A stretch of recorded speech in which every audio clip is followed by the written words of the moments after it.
from what? From everything that's keeping you from moving on. Stop acting like you know my pain.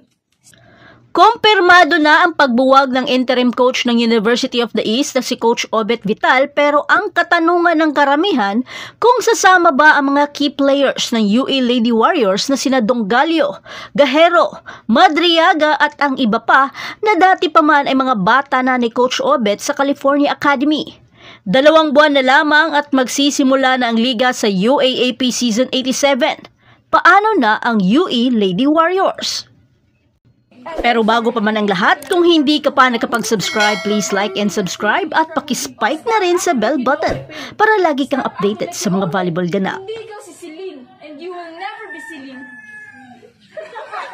Iniwanan na ng tuluyan ni Coach Obet Vital ang University of the East Lady Warriors Women's Volleyball Team 2 buwan bago magsimula ang UAAP Season 87 Volleyball Competition.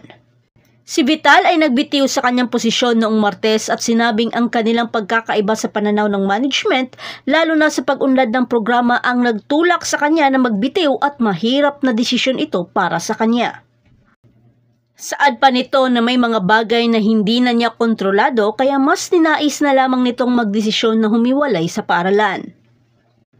Isa talaga sa mga dahilan ni Coach Obet, bukod sa may mga pagkakaiba sa pananaw, ay tungkol rin sa program development, mga grassroots initiatives, at ang long-term direction sa team.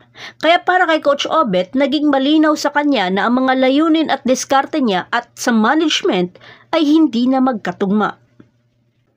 Gayunpaman, nagpapasalamat pa rin ito sa mga pagkakataong nakuha sa koponan at sa suporta mula sa komunidad ng UE.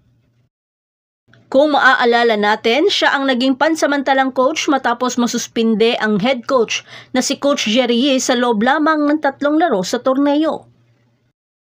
At sumali si Dr. Vital sa programa ng UE noong nakaraang taon at nirecruit ang mga star player ng California Academy Antipolo na sina Cassie Dongalio, Jelay Guerrero, KZ Madriaga, Shamil Fernandez at Jenaline Umayam. Ngayon ang tanong, kung sasama ba ang mga California Academy star players na sa simulat sa pool ay nasa kanya na ito noon pa man sa high school. Marami nga ang usap-usapan na baka sasama ito sa kanya. Pero yung concern ng iba ay yung rules ng UAAP patungkol sa paglipat na kinakailangan ng 1 o 2 taon pa bago makapaglaro. Pero gayon pa man, wala pa rin namang opisyal na anunsyo patungkol sa mga players na ito at saad pa ni Coach ay magpapahinga muna ito ng sandali.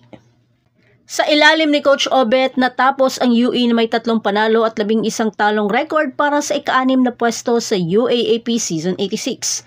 Sinanay din niya ang Lady Warriors sa V-League Collegiate Challenge at sa Shaky Super League Preseason Tournament. Pero hoping na mas intindihin ng mga batang players ang mga tamang aksyon para nang sa ganon ay di ito makaapekto sa kanilang mga future goals.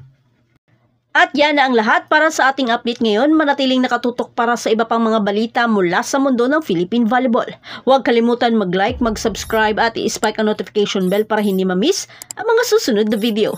Hanggang sa muli, patuloy na mag-spike at mag-dig sa ating channel.